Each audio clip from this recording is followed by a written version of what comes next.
Hello, I'm the crazy horror movie nerd, and the last of the big three has been remade. By the big three, I mean Jason, Michael Myers, and the latest Freddy. Now, my first impression of this film, after just seeing it, was amazement. But then I gave it a little time to sink in and it dropped down a few stars. Don't get me wrong, I still think it's good for what it was, and definitely surpassed my expectations, but once you get over the initial shock, you start to notice some things. Let's start off with the good stuff. In my opinion, the story was without a doubt the best part, and in some ways better than the original. They went a little more in depth with Freddy's character, which you don't get in the original Elm Street series until a few films later. And it was just enough to inform us without going overboard to where the character loses his mystery, like in Halloween.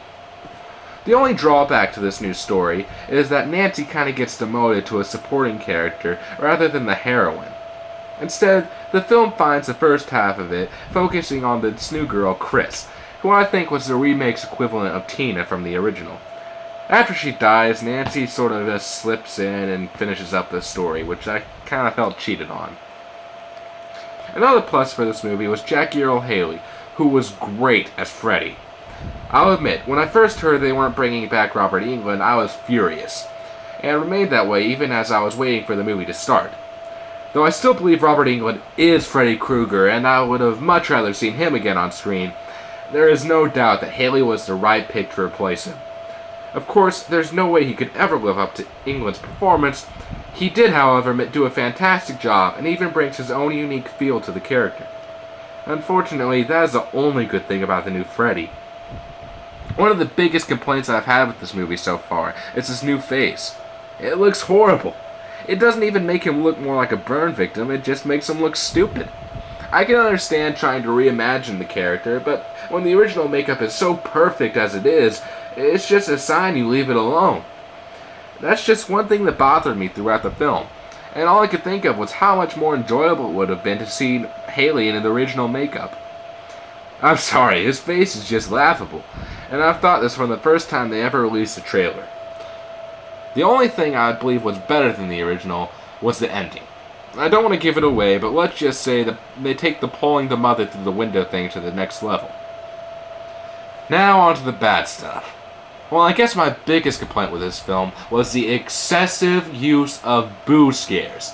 I mean, I hate boo scares in general, but in this movie, that's all they used. And I just think that's horribly, horribly lazy filmmaking.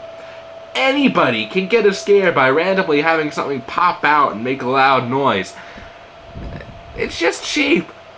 And like I said, I hate boo scares in general, even though I know almost every horror franchise in the past has done it, but they only use it once or twice. This film uses it every single scene. This movie just plain abuses it. They use it as a crutch, and you can obviously tell that. Was good, the dialogue, however, was not. I can overlook this because, I mean, hey, it's a horror movie, what do you expect? However, I gotta mention Freddy's puns in this are just ridiculous. Granted, the original Freddy makes his fair share of one-liners throughout the series, but for some reason, they don't sound quite as out of place when Englund said them. I think it's Robert Englund's performance and delivery that makes these lines acceptable. When Jackie Earle Haley spouts one out, it just seems stupid and unnecessary. But when Englund would do it, it seemed funny and almost kind of sinister for his character. I will say that I did crack up at the one where Chris finds her dog with claw marks on it and Freddy says I was just petting it. Only because I was Freddy for this past year for Halloween and said those exact words when my sister commented on this photo of me holding her dog. Well, I already talked about Freddy's face, so now let's talk about the kills. They were boring. Aside from the very first one in the diner where Dean slits his own throat, they were all pretty forgettable. In the original, Freddy feeds off of his victims' fears and utilizes those fears to toy with them until he finally finishes them off. You don't see that in this one. That was what always made Freddy unique. And in the remake, that uniqueness is taken away from him and he becomes just another killer.